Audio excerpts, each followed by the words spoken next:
সেনাপ্রধান সেনাবাহিনী প্রধান জেনারেল ওয়াকারুজ্জামান আস্থার একটা ব্যতিক্রমী নাম বলা যায়।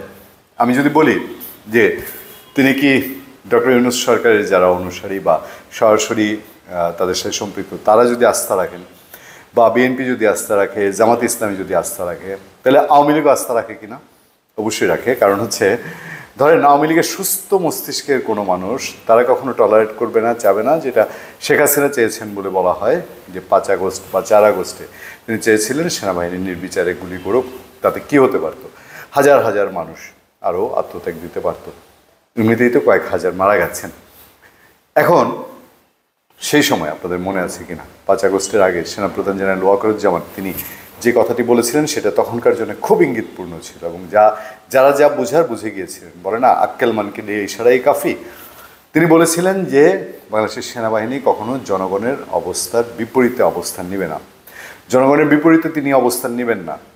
এবং তিনি তরুণ অফিসারদের সঙ্গে এই বিষয়ে অনেক কথাবার্তা বলেছিলেন। এগুলো সবই পত্রপত্রিকার রিপোর্ট, পত্রপত্রিকায় এসছে, এবং যার ফল হিসেবে সেনাবাহিনী জনগণের বিপক্ষে না দাঁড়ানোর কারণে মনে করা হয় আওয়ামী লীগরা দোষারোপ করে জেনারেল ওয়াকারুজ্জামান সেরকম হওয়ার কারণে আওয়ামী লীগ সরেছে। কিন্তু আওয়ামী লীগ এটাও জানে যে জেনারেল ওয়াকারুজ্জামান তখন ঠান্ডা মাথায় সার্বিক পরিস্থিতি ট্যাকেল না দিলে শেখ হাসিনার জীবনে কী হতে পারত।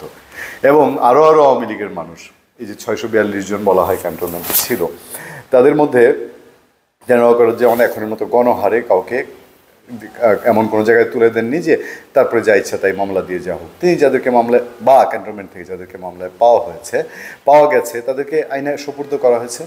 বাকিরা যা হয়েছে না হয়েছে সেগুলো নিয়ে অনেক কথাবার্তা হয়। কিন্তু তিনি যখন আবারও স্পষ্টভাবে জানিয়ে দেন, তিনি এর আগে নির্বাচন সম্পর্কে জানিয়েছিলেন, এবং এবার সাভার ক্যান্টনমেন্টে সেনাবাহিনীর ফায়ারিং প্রতিযোগিতায় তিনি বলেছেন যে একটা অল্প সময়ে কাজ করার কথাটা সেটা হয়তো যেহেতু বেশি সময় করতে হচ্ছে, এখন যেন সবাই সেনাবাহিনীকে তিনি বলেছেন যেন সবাই ধৈর্যের সাথে এবং পেশাদারিত্বের সঙ্গে কাজ করে। এই কথাটাও কতটা গুরুত্বপূর্ণ এবং ইঙ্গিতপূর্ণ। এবং তিনি বলেছেন যে লং টাইম কাজ করতে গেলে ধৈর্য রাখতে হবে, পেশাদারিত্ব রাখতে হবে, এবং একটা নির্বাচিত সরকার দেশের দায়িত্ব না নেওয়া পর্যন্ত সেনাবাহিনী আইন শৃঙ্খলা রক্ষায় কাজ করে যাবে। নিশ্চয়ই তিনি অনেক ভেবে চিনতে তিনি তার যে নেতৃত্ব সেই নেতৃত্বটা ধরে রেখেছেন। বাংলাদেশে অনেক সময়ে সেনা প্রধানরা এর আগে অতীতে বিতর্কিত হয়েছেন, ক্ষমতার জন্য লোভী হয়েছেন। জেনারেল ওয়াকারুজ্জামান যখন স্পষ্ট বলে দিয়েছেন যে তিনি তার পেশাদারি জীবনে, তার নেতৃত্ব সেনাবাহিনীর নেতৃত্বকালীন জীবনে তিনি রাজনীতিতে সরাসরি জড়িত হবেন না, এবং তার প্রতিটি কথা প্রতিটা ডেলিভারিতে মানুষ একটা আস্থা পায় যে না, যাই যেদিকে হচ্ছে না হচ্ছে শেষ পর্যন্ত মানুষের সরাসরি অ্যাক্টিভিটিতে না জড়ালেও একটা আস্থার জায়গা দেশে এখনও আছে।